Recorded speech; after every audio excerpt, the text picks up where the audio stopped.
এই সবাই একসাথে মারো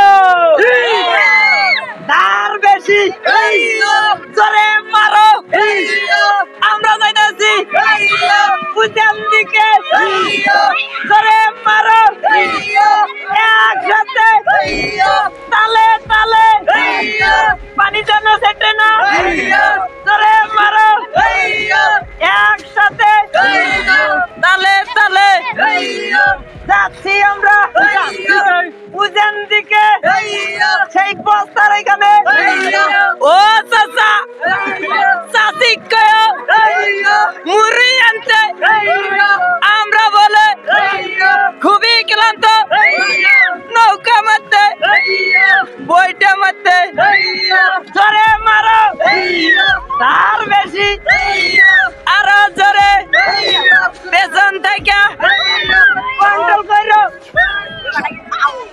যাই হোক আমরা এখন সেই বস্তার ওইখানে চলে আসছি।